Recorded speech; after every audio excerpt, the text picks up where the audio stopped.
Martin Turner here. This is our last week's lecture, and arguably the most important. I first give some introductory remarks. We then revisit ratios as well as net present value, NPV, and internal rate of return, IRR. And finally, we reflect on what management accounting is. Let's start with some introductory remarks. Martin Turner here. This week we're going to look at ratios revisited and review. I'll start with a few introductory remarks and then we'll go into these topics. I'm sad that the term is coming to an end because I feel that I'm starting to learn. Not just read and forget type of learning, but a deeper learning. I need to have more confidence in myself. My confidence has taken some big hits over the years. However, the longer I'm studying and attending CCU, I believe my confidence is slowly returning. I love this unit and I want to learn more. I've been reading people's step 6, whatever the last chapter is, and the chapter 8, and quite a few people have these sentiments. They may not have liked the KCQs and having to do the readings regularly at the beginning and sort of wondered about it a bit, but quite a lot of people have got into the groove. I've noticed that as I've read what you've been writing, have got into the groove and have sort of got into like a routine of doing it as well, but also got used to the idea of reading, not just to read it sort of quickly, sort of get a few key concepts out, just sort of write down a few things. And then sort of often to try and memorize them or recall them for an assessment, but to do more than that, to also seek to understand the material for yourself. And so that's been a great thing. That numbers of people have been saying that, and some people are even feeling like they're missing doing their KCQs. But for those who would do some further accounting subjects with us, there's more opportunities to do this sort of reading and reflecting, and it's learning how to read critically. The reason we include that in our first year unit is that there are numbers of people who maybe aren't that used to reading. We have some people who are just prolific readers, but we also have some people who maybe, aren't that used to reading that much. And so this helps you to get into that more, and reading is part of learning. Reading's part of getting into content. There are other ways of accessing it as well, of course, but reading is a core part of that. And so you need to develop your skills in that area. And it's not just reading, but it's reading for meaning, but it's reading critically. So when you are working in professional activities, you often have to read some material, maybe from clients, it may be other material that might be a bit new to you. And the KCQs can give you one technique, there are many others, give you a technique to be able to read critically. The other aspect that we're looking at, so a number of people have sort of got into that. They've sort of got into, yes, what I think is part of this picture. I don't just try to figure out what other people think. And then the second is confidence. Quite a few people come starting uni, understandably thinking, how's this going to go?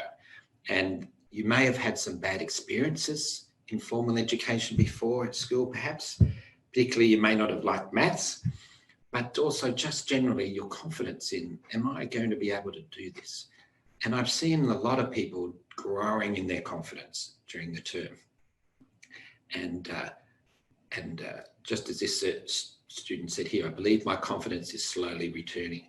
And that motivation, I love this unit and I want to learn more. So quite a few people are getting into that. Not everyone, but quite a lot of people are starting to experience that.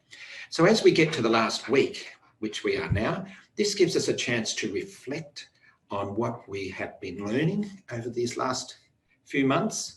And it's been a most interesting few months for all of us in so many ways. And then also gives us a chance to just broaden out. We're often looking at a lot of specifics, and we'll do a bit of that today, but we can also broaden out and think about the bigger picture of where all this fits in. So they're my few introductory remarks. Today we're going to look at ratios revisited, and that's one of the things you need to complete for your assignment too. And we'll also review and revisit net present value and internal rate of return. This is an introductory accounting unit, so we don't get into it too deeply, but I'll take people through a little bit more of the maths and just help you to just deepen your understanding about it a little bit. Quite a few people comment in their KCQs that they are struggling to understand some of these concepts involving the time value of money. Then we'll have a recap just on management accounting and just reflect on what management accounting is. And then we'll do a minute paper. I'm hoping that we'll have quite a bit of time to discuss what you write down in your minute paper, but we'll see how we go.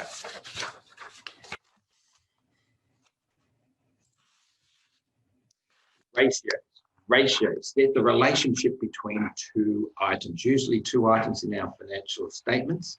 Sometimes some of the ratios bring in a few other things like share prices and so forth. We're looking at ratios that are profitability ratios is one group. These are ratios that look to assess some of the relationships of our profit with other elements such as sales or total assets. So we have the net profit margin. This is the net profit after tax that we make for each dollar of sales. So this is an important thing. Obviously, if it's negative, that's not good. And we look to that's every time we make a sale, that's the profit we're making each time. Ryman Healthcare has sort of historically had a net profit margin around 50%. And that's because of the large margins it makes on developing retirement village units and being able to sell occupancy rights in them. Return on assets, this is the profit, net profit after tax divided by total assets. This is the return we get on the assets employed in the business, or the capital that we've got employed in the business. And obviously, the more profit we can make for each dollar of total assets we have in the business, the more efficient we are in using the assets that we have in the business. If we have a factory and it has a bit of empty land down the back, that empty land down the back of the factory is not earning any money, it's not contributing to profit. So that would cause our return on assets to be a little bit lower. So we can think sometimes of selling off assets, like say some land at the back of a factory that's not contributing, in order to improve our return on assets. Ryman Healthcare has quite a low return on assets, and it has these huge amounts of retirement village units and other things that are there. So it has a lot of assets, and we'll look further at those relationships in a minute. Efficiency, so that's the return on assets. That's not the efficiency, that's the profit to total assets. The efficiency is also the sales to total assets. This is the total asset turnover ratio. This is how our assets are working to earn us sales. And we have been looking at that in the ratios. Liquidity ratios, the current ratio, current assets to current liabilities, that's a ratio that a number of people, well, that will be calculating. It's one of those ratios that quite a lot of people are aware of, sort of rules of thumb that exist for all our ratios really, including that one. One rule of thumb that came in the early part of the 20th century was that current ratio of 2 is good. If it's 2 or more, that's good. 2 or less than 2, that's not good. But we'll be having the opportunity to analyse and think about our ratios a little bit more than that. Ryman Healthcare often has a current ratio of less than 1. Its current liabilities are quite often more than its current assets. You know, it typically doesn't have any cash, for example, in its balance sheet on balance date. Very little cash. And it has very low current ratio. So is that bad? Does that mean that Ryman Healthcare is going to go broke or something? Well, not at all. It can borrow money. It's got lots of lines of credit with a number of banks. It's got 5 banks actually on its panel. and the banks will fall over each other to lend Ryman Healthcare money. And so it's got lots of assets to secure against.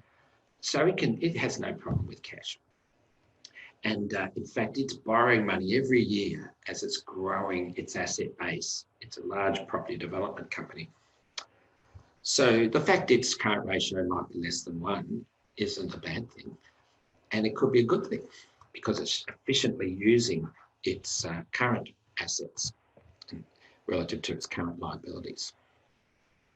So rules of thumb are not an answer. What we want to do is we want to think about things for ourselves and apply them to our own firm.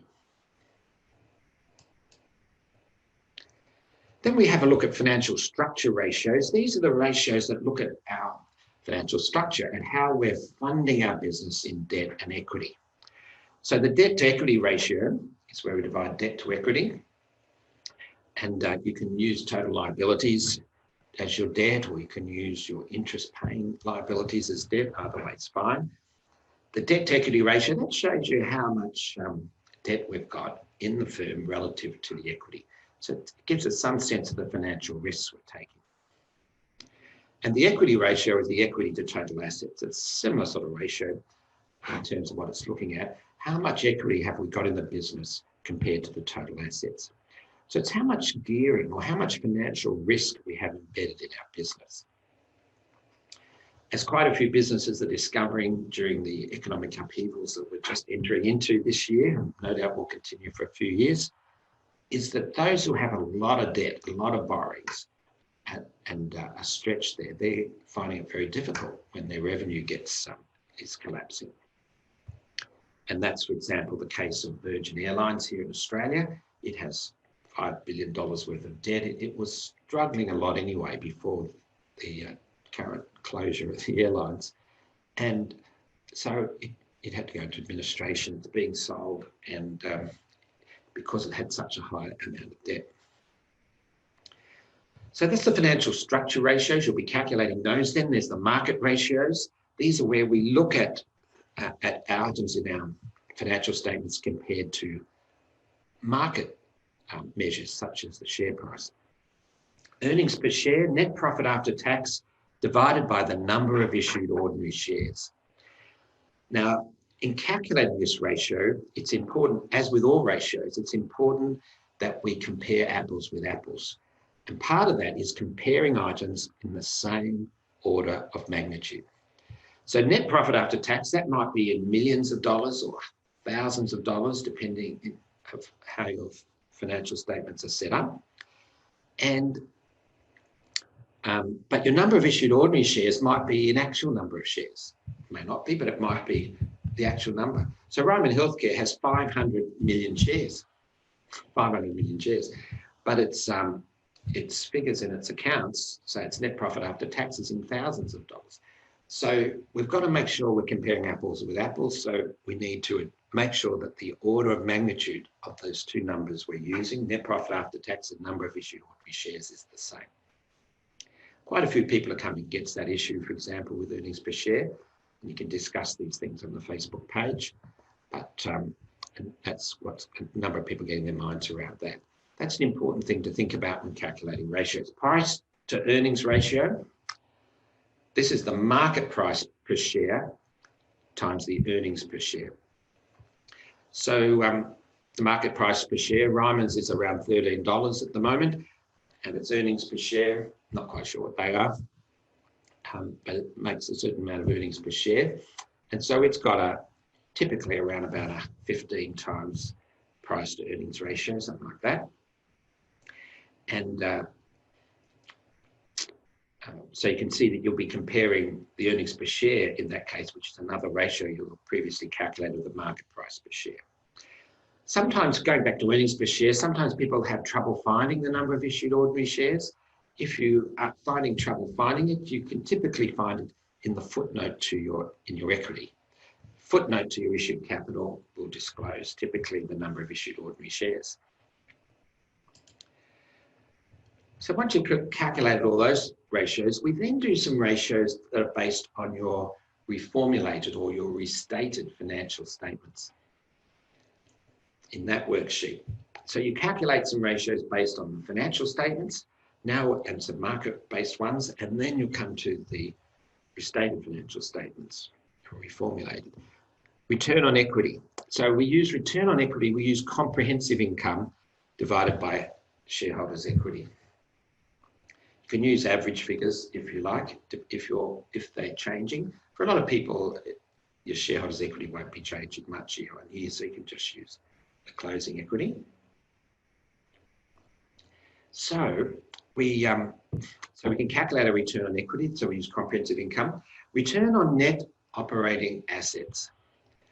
Operating income after tax, that's OI, divided by your net operating assets. Again, you can use your closing net operating assets, but if it's growing strongly, like Ryman Healthcare is, I typically will use average net operating assets. Return on net operating assets. Ryman Healthcare's return on net operating assets has been declining steadily over the years. It used to be huge. And I think it was 40% or whatever, 30%, then it comes out at 25, 20. It's been working its way 15. Last year it was 11%, 11.5%. And I think it'll probably kick up a bit this year, but we'll see. It's been an unusual year. It releases its 31st of March accounts very soon. Return on net operating assets, a key measure for whether you're getting rich or not. Profit margin, operating income after tax to sales, and asset turnover, sales to net operating assets. And if your net operating assets are moving a lot during the year, you can use average. Profit margin times asset turnover equals return on net operating assets. So after you've calculated these ratios, you can do a bit of checking of your ratios, make sure you haven't made some computational errors. And you'll see that these are some of the key ratios based on our restated financial statements. So that's where we're up to with the ratios. You just link the cells from your previous worksheets. As long as those worksheets are in good shape, it's a very quick and easy job. If you haven't completed your ratios, you can do it in tutorials this week and just work through making the links. When we did the restated financial statements, we linked to this financial statements, just item by item. Now, when we're doing ratios, we're linking two cells, dividing one by the other. So we might link to, for return on net operating assets, we link to operating income, OI, in our restated financial statements, and our net operating assets, and divide them. So you do a little formula. So that's where the link, so you get some more practice with linking between cells. So in our use of Excel this term, we've learned how to enter data, link between cells, do some simple formulae like divide and plus and so forth. And we've also looking at NPV and IRR in this assignment coming up. So we deal with the NPV and IRR fairly simply in the study guide and in the assignment.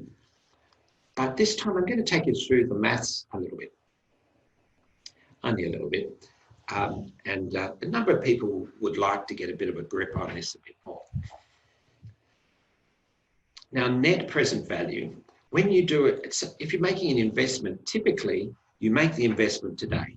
So I might buy shares in Ryman Healthcare, or I might pay to build a factory today. It'll cost me money today. And the returns will come later in the future. So those future returns, because they're going out many years, we come back to a present value today. And we're talking about the time value of money in a minute. But it's the net present value because we net it against the cost of the investment, which is in today's dollars. So this has got slightly skew width here, but the $100, that's just $100, and it's a negative figure. That's what we're investing today. The $100 in a year's time links to this 1.1. So if we're using a discount rate of 10%, we then divide it by 1.1, 1 plus the discount rate. So we're dividing it by 1.1. Then let's say we get $100 in into year 2. Well, we divide that one by 1.1 squared, and at year 3, 1.1 cubed. These are these divisions. This is the opposite to compounding. discounting. Compounding, we multiply. So we grow it. Say it was 10%, we'd multiply it by 1.1 each year. And so when investment compounding, you get rich over long periods of time. But with discounting, we're doing the reverse. We're dividing. So in our NPV calculation, when we're doing it in Excel, inside the machine, this is what it's doing. We're putting in our opening amount that we're investing, plus the amounts each year in Excel. And it's doing this little division of each amount, bringing it back to present day. So in NPV, the $100 stays the same. That's the minus 100, the investment. But the $100 in a year's time turns into $90.91. That's 100 divided by 1.1. And the $100 into year two turns into $82.64, which is 100 divided by 1.1 squared. And then the 100 at end of year three turns into $75.13, 1.1 cubed, 100 divided by 1.1 cubed. We add all of those together, that's what Excel does, and it comes up with $148.68.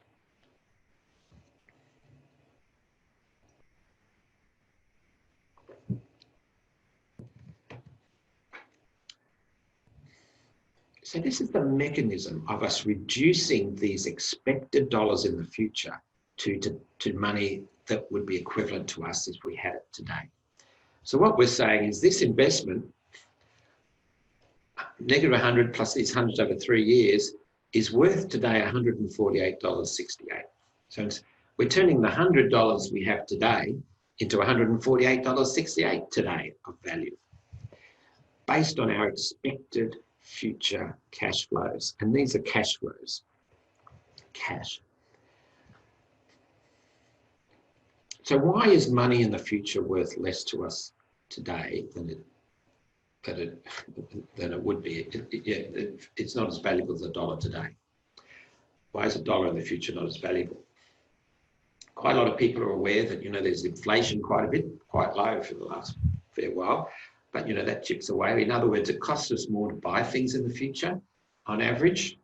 And so we prefer to have the money now so we can buy things now.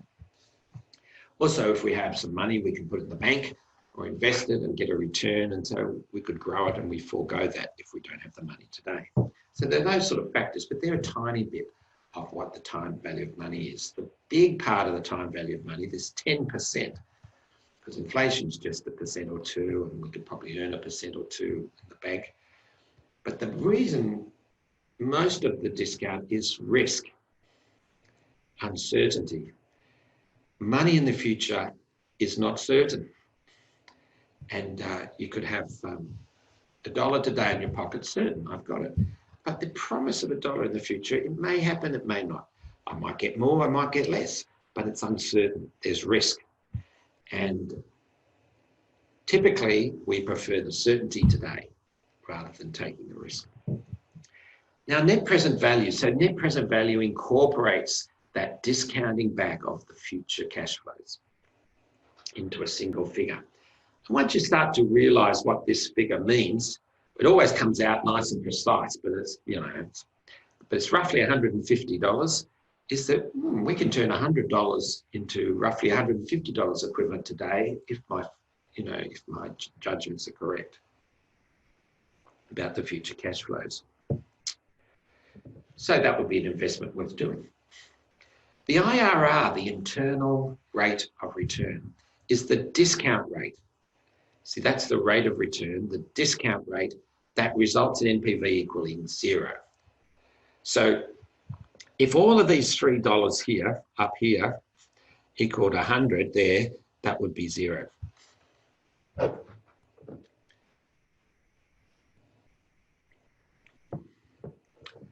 So obviously 10% leads to a positive 150. So it'll be less than 10%, some discount rate, which is the internal rate of return, that leads the NPV to be 0.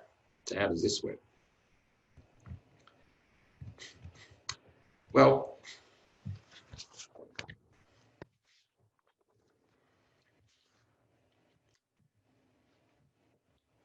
when the net present value of an investment equals 0, The expected future cash flows, we use the expected future cash flows, not profit.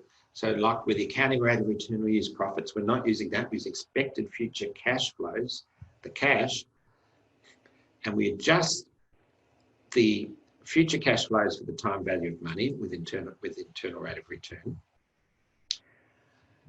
But it's doing a sort of iterative process, which we'll look at in a minute.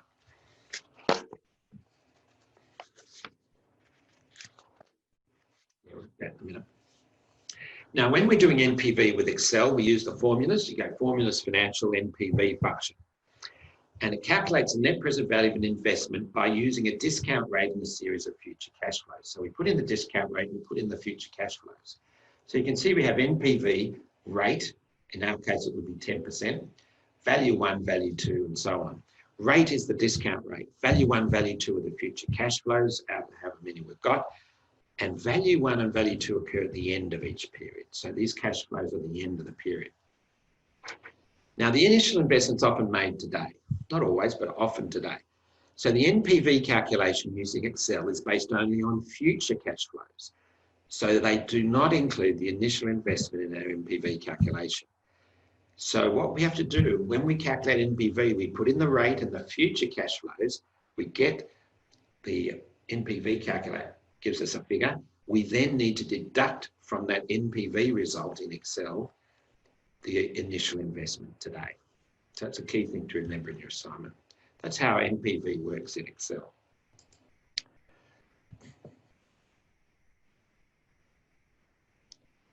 And that initial investment's a negative number because it's something we pay out. So it's a cash flow out of us, it's negative. The positive cash flows are the ones we get. So when we're doing NPV with Excel, you put in the discount rate, we're using 10% per year. The initial cost of investment, today, let's say $10,000. The future cash flows, year 1, 3,000, year 2, 6,800, year 3, 6,800. And we get an NPV of $3,456.05. Now there's lots, Excel is a very powerful tool. It can do heaps of stuff. So as you get better at it, we have a few people who started unit with some good Excel skills, but most people, a bit scratchy still. And so, but as you develop your skills, you'll see there's more and more capacity that you can discover. So for example, here's a tip. To switch between viewing the results and viewing the formulas in each cell. So you can see the cell shows you the results in Excel, but you can switch it to show the formula by pressing Control plus Grave Accept, which is simply that one. Or on the Formulas tab in the Formula Auditing group, click the Show Formulas button. So that's just one little tip of different things you can do. Sometimes we want to look at the formulas to, if we're trying to fix things up or we've got a problem with something. Or you're just wanting to check somebody else's spreadsheet.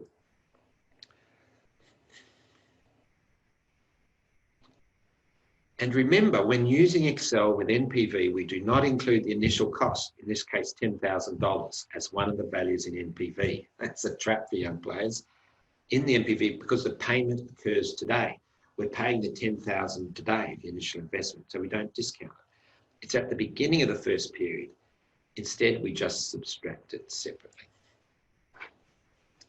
Important tip, that's a trap for young players with using Excel. Now with IRR, we use the formulas financial, get to the IRR function. And with the IRR, we put in the values, the future cash flows, and then we guess the internal rate of return. If you put nothing in, it'll start with 10%. But if you've got a feeling for where it might be, we know in this case, I think that the IRR is less than 10%, I think. But you could just start with 10%, and then it will iterate through. It'll start at 10%, see what the NPV is. If it's not zero, if it's over zero, it'll drop the discount rate a little bit, and then if it gets, if it's still above zero, keep dropping it until it goes below to negative, then it'll go up and down, and it'll keep doing that until it settles into the IRR value. So it does that really quickly. Now the values in IRR, that contains the numbers for which we want to calculate IRR. Now in the IRR with Excel, there needs to be at least one positive and one negative value. So with the NPV, we just put in the cash flows in the future. But in this case, we also need to put in the initial investment as well.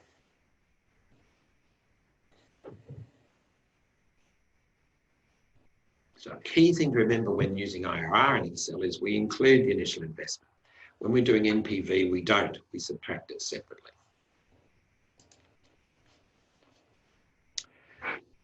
So we put in the values of cash flow, put in our guess, 10%, or if we put in nothing, it'll just start on 10%. And it uses an iterative technique for calculating IRR. It starts with our guess and it cycles through until it's accurate within 0.00001%. And if it can't find a result with 20 tries, it'll give you an error message.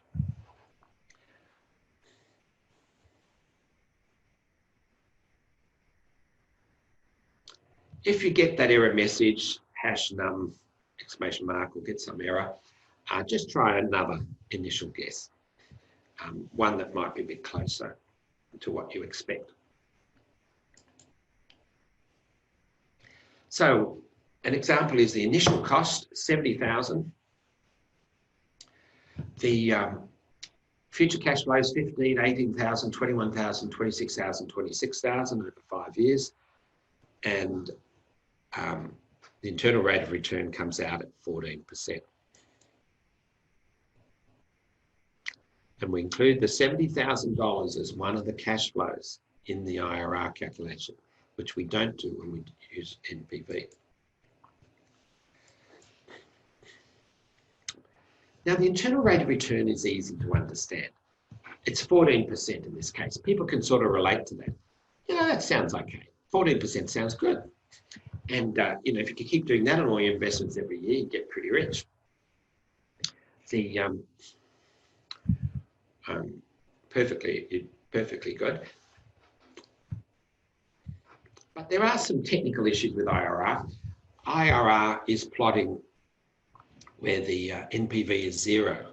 And NPV can be 0 in a number of places because if you've got more than one investment, the shape of the value curve could easily cut the 0 axis a couple of times. So there can be more than one IRR in certain types of investment situations, where you're making multiple investments, cash flows into it. And also, IRR doesn't take into account how much is invested. So I could earn 14%, that might be quite good. But if I could only invest $100 there and I get $14 IRR, you get 14%, that's good. But say I could invest, and say I had the money, say I could invest $100,000 and earn 13.5%. Well, then I could get $13,500 every year. I might prefer, so IRR doesn't take into account the scale of the investment. Because, if you can get a good IRR on a bigger investment, you can make more money. IRR doesn't take account of that. Now, the net present value doesn't give a percentage return, which people can relate to. It gives a number. So I had $148.63 or whatever for my $100. I put $100 in, I get a net present value, say, of about 150. What does that mean? Well, that's the dollars of added value. I'm getting 150 in today's dollars term of added value, for all the returns I'm expecting in the future. So people find that a bit of a hard concept to really connect to in a lot of business situations. It's a sort of concocted number. It's not actual cash in the hand. Also, so net present value, but it does take into account the scale of the investment. So it's the amount of value added. And once you get used to understanding how NPV works, interpreting it, that can be a very valuable thing. But as many people are discovering, determining the discount rate, how do we do that? There's a lot of judgments involved in doing that. Different people can come up with different discount rates, and that can make a big difference to the values. Also, it can be difficult to forecast these cash flows into the future. Who knows what the future holds? And we'll be wrong, particularly as we go further out, because they're risky. Anything could happen. So we have those difficulties in forecasting cash flows out terribly far. And also there are some technical difficulties in the calculations of NPV, for example, there are various assumptions in the way the calculations are made. A key assumption with net present value is that we're reinvesting those cash flows that we get each year into the investment at our discount rate. So if we've got 10%, we get an investment in year one, so we're going out for 3 years. There's an assumption that we keep investing that cash flow back in for the next 2 years and get 10%. And, particularly where we're getting some, that may or may not be a good assumption, a useful assumption. And there are various other technical issues around these things. All right. So that's a little bit of a review of net present value and internal rate of return. These are important concepts that we come across a lot in CapEx type decisions, capital expenditure sort of decisions. And there's a little bit further review of that.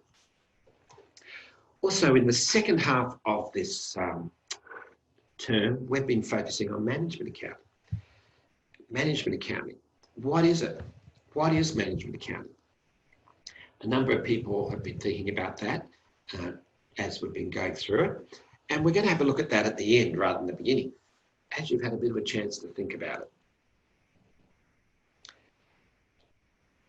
This is one of the biggest things that I've got out of management accounting.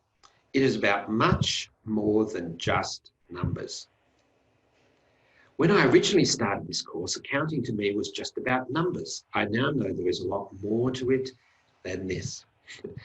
Almost everyone, most people, if not pretty well everyone, started the unit thinking accounting is just about the numbers. Quite a lot of people are starting to realise that there's more to it than that. People aren't interested in the numbers. Who cares what Ryman Healthcare's profit is? What we're interested in is what those numbers are telling us about the business. That's why we're interested in, that's why management are interested in management accounts. That's why external investors are interested in the financial accounts. What is it telling me about the business? And people are starting to get a bit of a sense that there are some skills around this. Understanding how the numbers are put together helps us to connect to what those numbers might be telling us. So we don't focus on the numbers, we focus on the stories and what those numbers are telling us.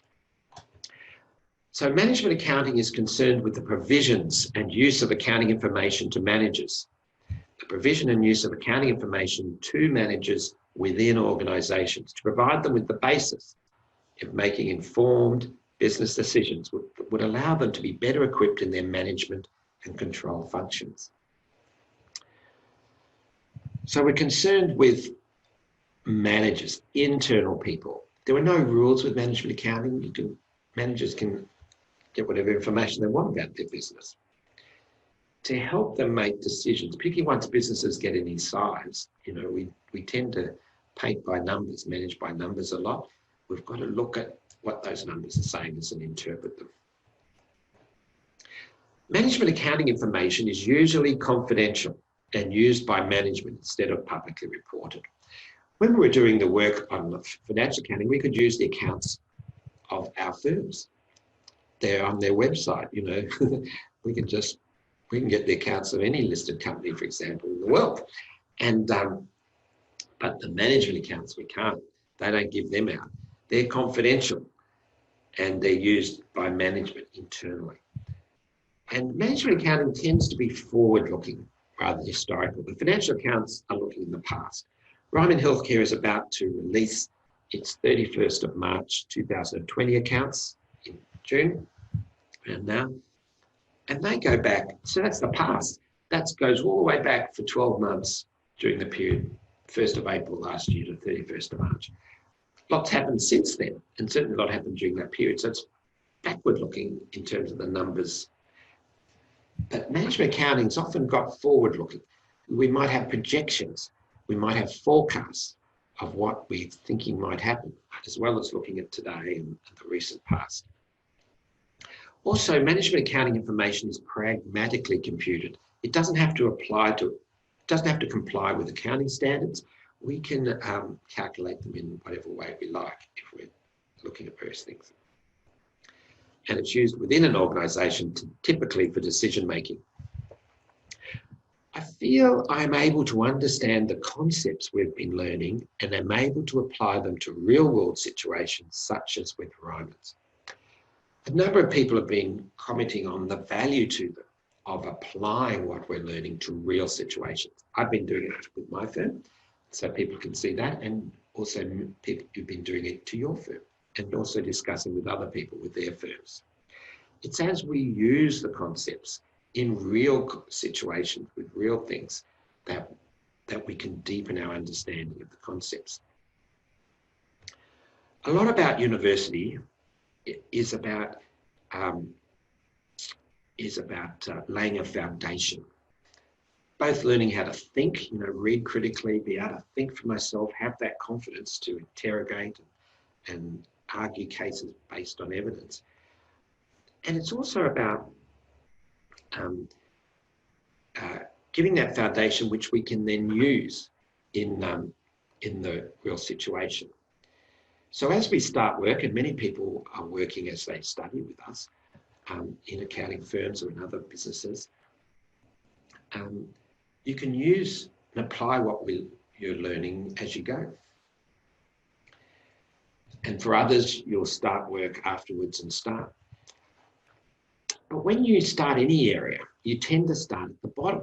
You tend to be doing the technical detail. You tend to be doing the sort of entry level sort of work. And that can get quite boring after a while, particularly if you have aspirations to go further than that. It can be fine if that's what you're interested in doing, but if you're interested in getting in progressing into sort of, higher level or more complex jobs, that can get very boring. But you need to be applying the ideas we're learning to the technical detail. It can help to cement your understanding of those core ideas. And also, if you've got an understanding of the why, which is what you can learn at uni, that can show you why you're doing these technical details. So it's not just meaningless tasks you're doing, but it has a purpose and it can make sense to you.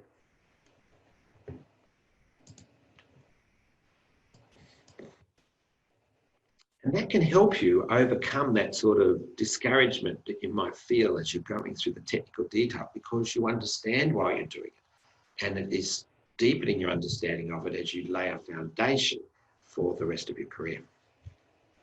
So that person's talking about that sort of thing, applying concepts to real world situations to helping understand. I believe that it is the understanding of a business that makes for a great manager, understanding not only the how and the why, or understanding quantitative information, but also having a deep understanding of qualitative information that affects a business.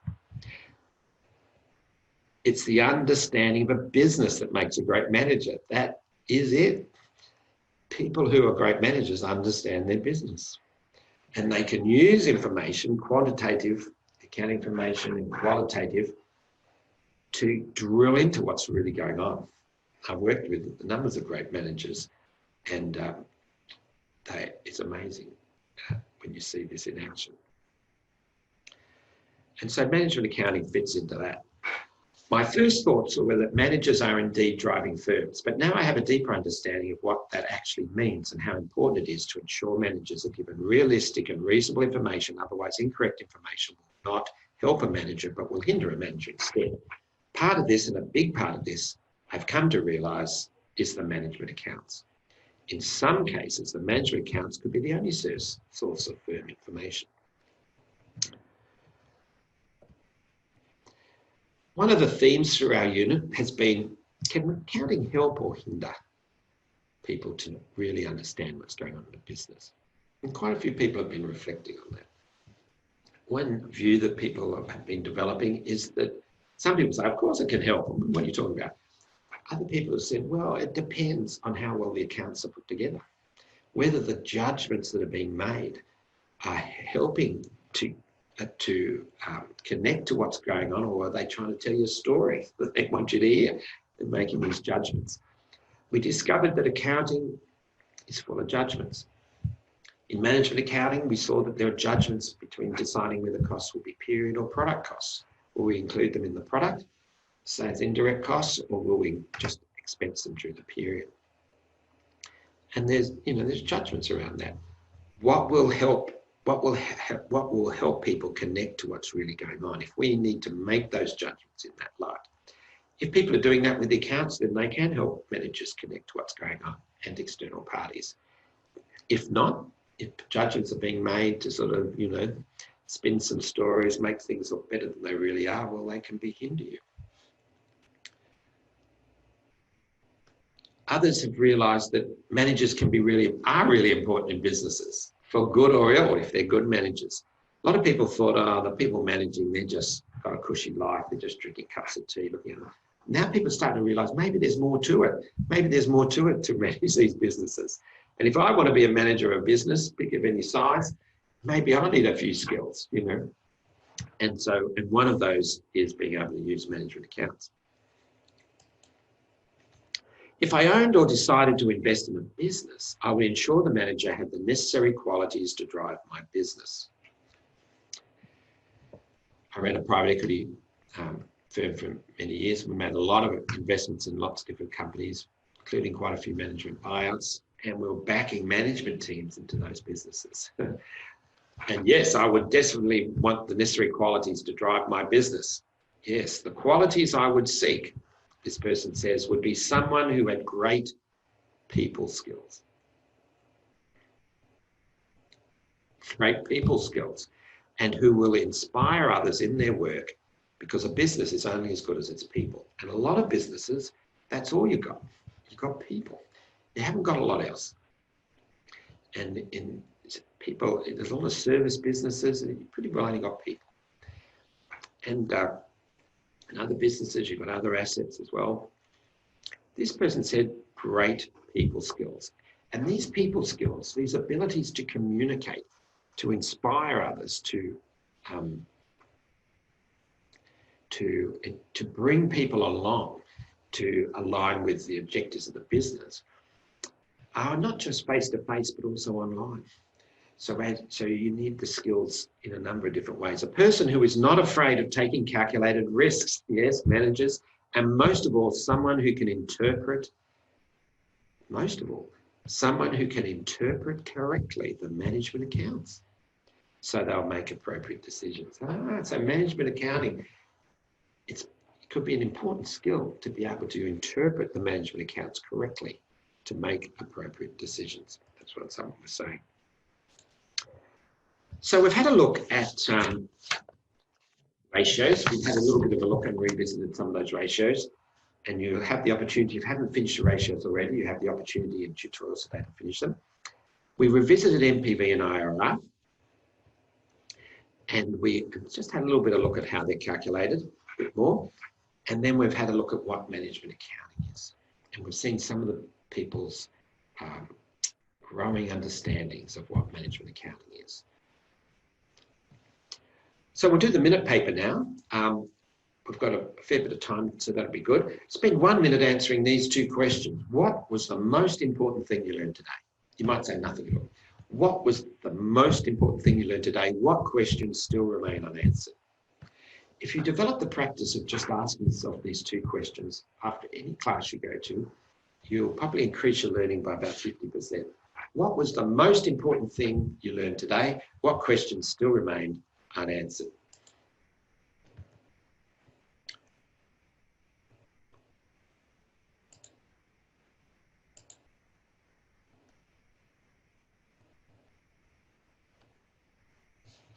I'll give you a minute to answer these questions.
Oh, Maria, are you there today?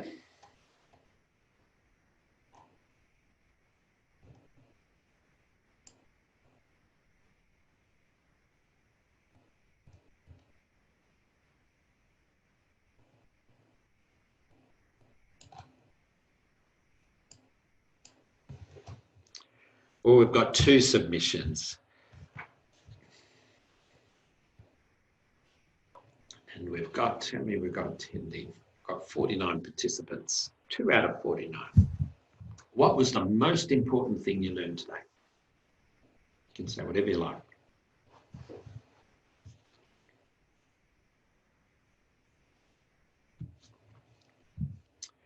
Well, while you're coming up with that, Martin, thank you for taking the time to write the study guide and teach this unit. I look forward to the next time we meet. Yep, it's great fun. A lot of people have engaged with the study guide this term, largely because we gave you some marks for doing it. You know, so people sort of got into it, and so that's a key part of the content. And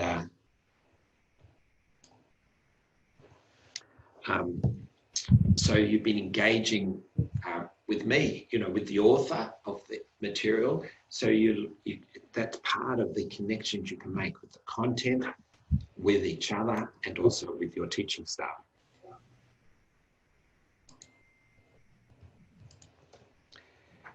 And yes, we will meet again. There's further units that I teach, obviously, in accounting for those doing accounting, and right at the end, I also teach the capstone unit as well.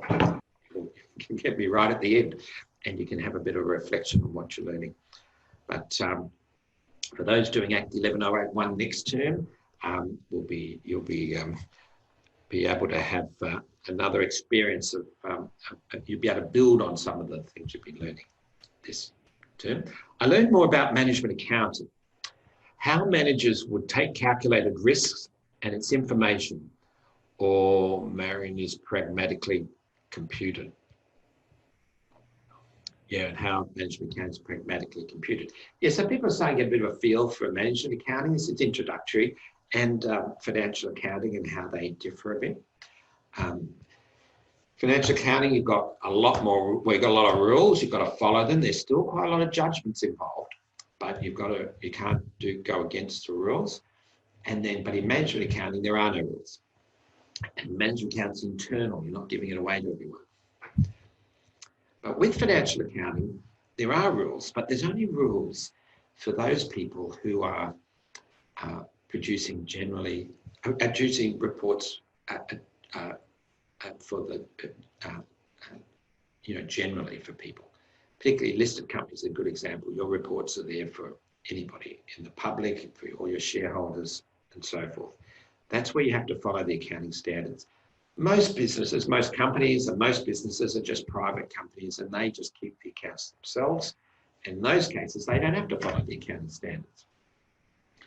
They have to do accrual accounting if they don't want to. They could do it cash-based, but a lot will still do accrual accounting because it's so useful, and they will follow certain of the accounting standards, most likely, even if you're not producing general purpose financial accounts. Well, we've only got 2, so we'll leave it there. If I somehow closed that off, or was it not right? Anyway. Hi Martin, it's Maria. Sorry about the feedback before. Because it's automatically muted and I was connected in through the video conference, I couldn't unmute. So I ended up having to connect to the computer Zoom, and then it gave you feedback. So then I had to disconnect, etc., etc. So I'm on if you need me. Well, thank you for that long explanation. And I'm glad you got that off your chest, all that stuff. That's good. Thanks, Maria. What questions still remain unanswered? I think I've only got one. I'm good, thanks. No questions. Well, you can throw them in if you'd like. Now, Maria, do you have any comments you'd like to make? You got any questions? No, not at this stage, just as I got on too. That's great. Well, we've enjoyed very much introducing you to the world of accounting. I have no questions to ask. I'm good, thanks. You can say that, that's good. Any questions? This is your chance, we'll answer them. If we can. So you had a bit of an introduction to accounting. Many people have had their view of what accounting is challenged, or they've thought it through some more. A lot of people have the misconception that it's sort of like just sort of number crunching. And well, a lot of there is a certain amount of number crunching in accounting, but that's largely automated. And but there are judgments involved in getting the numbers together there, and we're not interested in the numbers. The numbers are not the thing, it's the business. And it's the way that we can connect to what's going on. Completely unrelated, but how long did it take you to write the study guide? People comment on how long it takes them to read the study guide. They say, oh, it's so long. Each chapter is roughly 10,000 words, and there's 8 chapters, 80,000 words. Oh, it's so hard to read it. Then some people think, well, man, Martin had to write it. How long did that take? Well, not too long. I wrote the study guide initially in the summer of 2007. I was teaching first year accounting, and I thought, oh, I'll put together a study guide. And I actually did it as the term was going along. So I was going down to the waterfront, drinking my $1 cups of coffee, I remember, and furiously writing the study guide. You know, just, you know, a month or so ahead. You know, I had a few chapters already, but then I didn't. So, you know, I could write it pretty quick. And it's material that I'm aware of. You know, it's not like I'm talking about stuff I know. The main thing I was trying to do in writing the study guide was I was thinking about you guys. I was thinking about students who I'm going to teach in the future and try to communicate with you these concepts. So that's what I was trying to do. And so it's a bit of a creative process. So I've been drinking my cups of coffee and madly writing away. And I could do, each section is 2,500 words. So I could write, probably took 2 sessions to write 2,500 words. You know, I'd write them quick. And then, so possibly over 4 days, I would write half the chapter. So it might take, you know, 8 sessions. But then I'd edit it and everything too. So, you know, there's a fair bit of work. But I'd write it quite quickly. But then as I started using the study guide has been used, probably 8,000 or 9,000 students have read the study guide now. As people started to read it and they would write their KCQs, they would come up with their own illustrations and their own structures of things as well. And I gradually thought, gosh, that's a good illustration. That's better than my one. So I would start putting in other students' illustrations, their thoughts and inputs. And you can see a number of people this term have come up with all sorts of interesting ideas on how to communicate, how they're seeking to understand these concepts. So increasingly, the study guide just sort of got a lot of the student material in it. So a lot of it is that as well. A lot of the illustrations, a lot of the ways of explaining things, and sort of emphasising things a little bit more or not. So I'll keep working on it. The study guides are in progress all the time, and so we keep updating it. But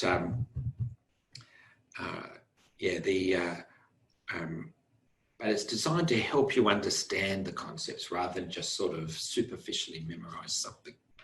My economics profit is a negative. In Maria's videos, she made notes like compared to return on assets, compared to net profit margin, and compared to total assets. Were these notes made to assist us with writing our understanding, or is this how we double check? We've got a question. My economic profit is negative. Well, as people start to discuss with each other, they realise that a lot of people's economic profit is negative. Ryman Healthcare is so positive. It's such a big positive number every year and has been for 20 years. But then there's other companies that are negative.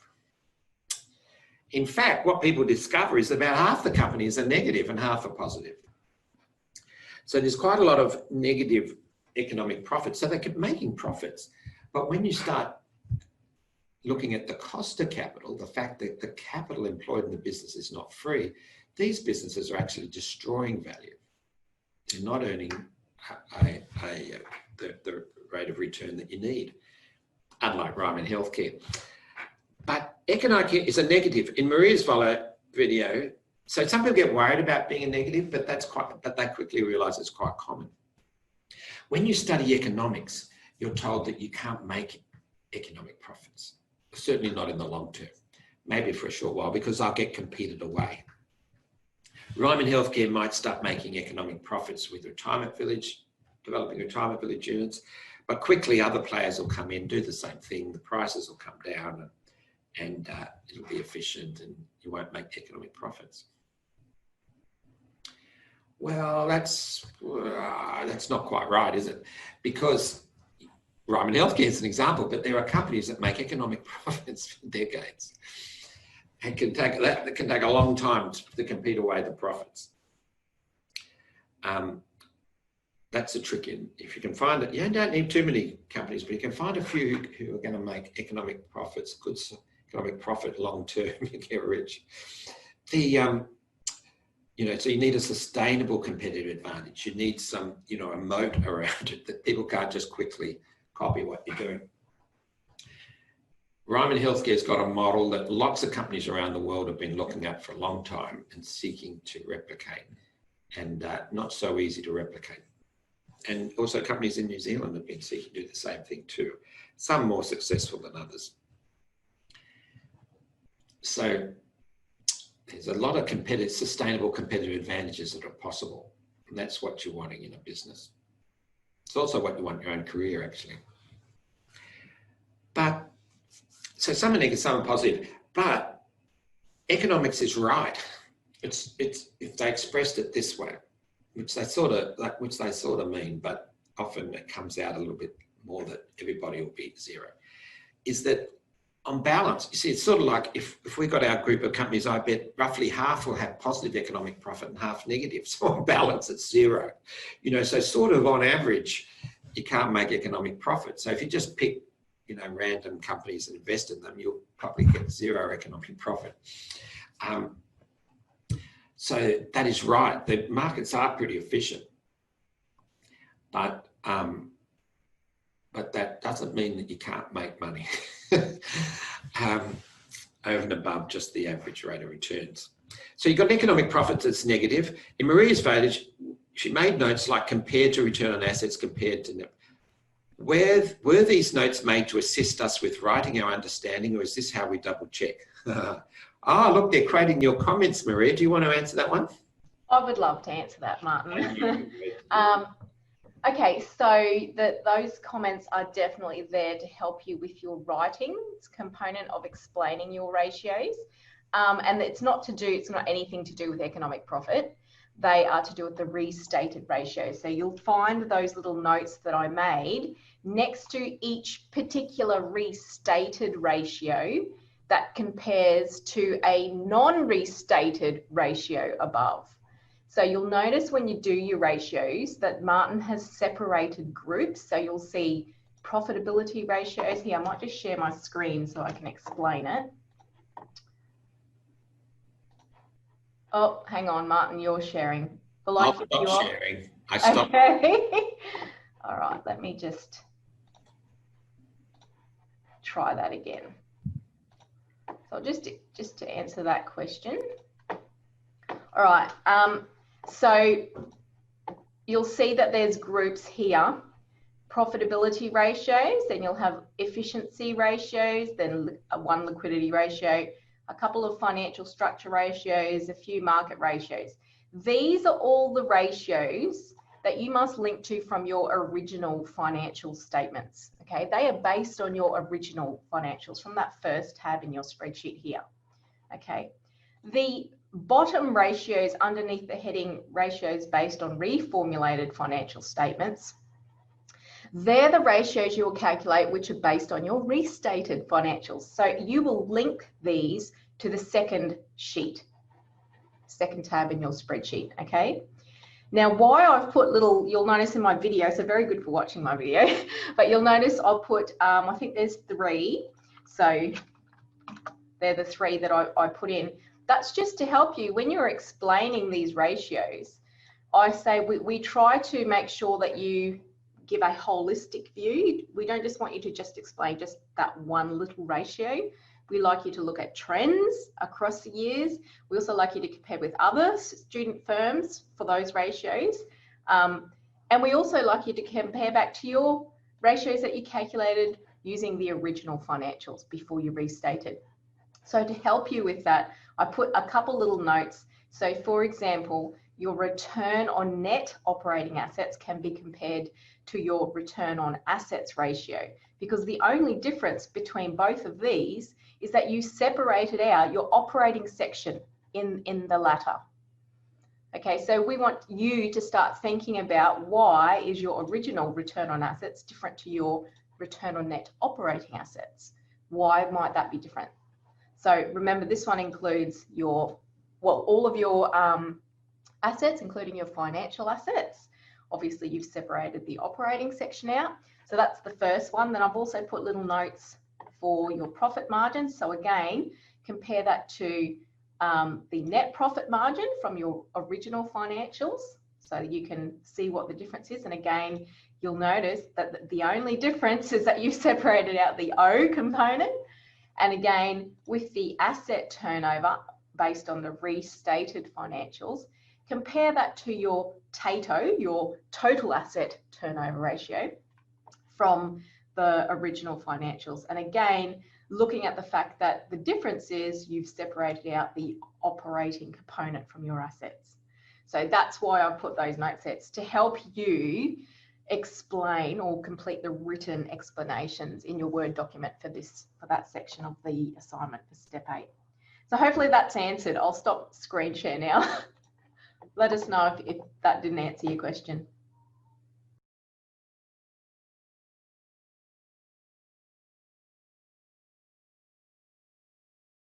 Oh, here we are. Thank you, Maria.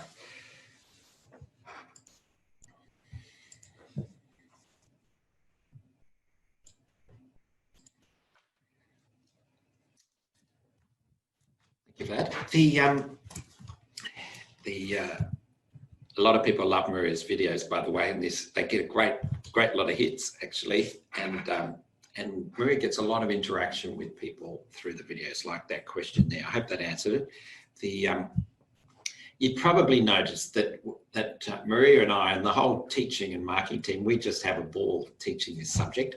It's quite challenging, you know, for everyone, for us all, because it's all a bit new. People are adjusting to university, adjusting to learning actively, to develop their learning, the online communication, Excel skills. There's a lot of stuff, and just adjusting to studying at uni and a whole heap of stuff. There's been a lot of disruption going on in the world, I've noticed, like the last few months, and it's been a bit of mayhem generally, particularly this term for a lot of people. And but we really enjoy it. The whole teaching team, Karen in Cairns, John in Bundaberg, Maria and myself, Carmen in Gladstone, Peter in Sydney, Lois in Brisbane, Mitch in Melbourne, Arklima in Perth, and Michelle in Geraldton, and also our marketing team. We've got Bridget Mallory, who's been one of our markers. You may have had her. She did this unit herself a few years ago now. Yeah, we have a ball teaching you, contributing to learning, and the reason we enjoy it is to see the engagement, the motivation and engagement that many people experience as they're going through the unit. Motivation in becoming interested in different aspects of accounting. About a good half, probably more than half of the people doing this unit are not studying accounting. They're doing marketing, HR, property, all sorts of things. You're starting the unit thinking, why am I studying accounting? I want to study HR or management or property and stuff. And those who are planning to study accounting, you know, as a discipline, also might have a lot of misconceptions about what accounting is. So it's great to see that sort of changing, and the motivation and the interest that quite a lot of people have developed in coming to grips with this business discipline accounting, even though they're planning obviously to study in depth another discipline. and realizing that you need a grounding in all the business disciplines. Pick if you want to go to any sort of level, you know, and we've got lots of people who are ambitious about wanting to progress their careers. You need a bit of everything. You need a bit of marketing. You need a bit of, obviously, need a bit of management. You need a bit of accounting. You need a bit of HR. You need a bit of, you know, organizational behavior sort of thing. You need all these different areas. And so hopefully, if this is your one and only chance to get a bit of a grounding in accounting, that you'll find it useful. And particularly for those going into management, you'll find that you do need a bit of a grounding in accounting. And some people keep the study guides and refer to them and use them as a bit of a resource, and that can be useful as well. For those who are studying accounting more, this gives you a bit of a taste, a bit of a start into the foundations of some of the areas of accounting. As you progress in your studies of accounting, it becomes more technical. You'll get into the technical detail in numbers of different areas. For those of you studying Act 11081, Introductory Financial Accounting, next term, I'll be the unit coordinator, and you'll have a similar sort of structure to the unit, a little bit different, but similar sort of structure, so you can build on that. It just flows through, but we'll be getting into more technical detail, and you'll need to go back to some of these foundational ideas as we go into more detail. And that continues right through the degree until we get to the capstone unit, where we seek to put together a lot of what you've learned about accounting and the other business disciplines. The trick as you get it, for those studying accounting, the trick as you get into the technical detail is, don't forget, it's not about the numbers. As we focus on the numbers and we focus on how we're calculating, there's a lot of technical detail in accounting. As we focus on all of that, it's so easy just to end up focused on the numbers, as if the numbers are the answer, and to forget that the numbers are not the answer. It's the business that's the answer. And we need to be able to use numbers to connect to the business. And as accountants, we need to be able to help people do that. That's why a lot of people forget that, end up going to accounting. The rest of the people know that we're interested in the business, and it's not good to be focused on the numbers as if the numbers are the answer. We've got to go beyond that and see that the numbers are connecting to the business. That's what we're interested in. So if you keep that in mind, if you're studying accounting and you come out and you graduate, or you're just working as we go, and then regardless of when you start work, you'll be 1 in 100. If you can be using the numbers to connect to the business, that will give you a foundation. And I've seen numbers of students who've studied this unit with us and gone through the degree, who have done that in their workplace. And people they're working with have told me and other things, they've done it, and man, they're the 1 in 100.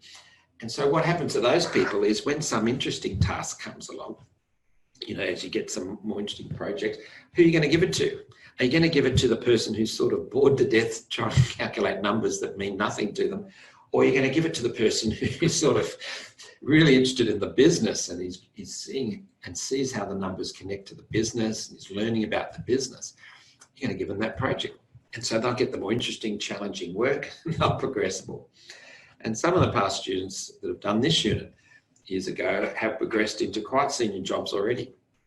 And a number of them will be in serious jobs at some point. I can see this. And that's one of the key things to take out. All right, well, we might leave it there.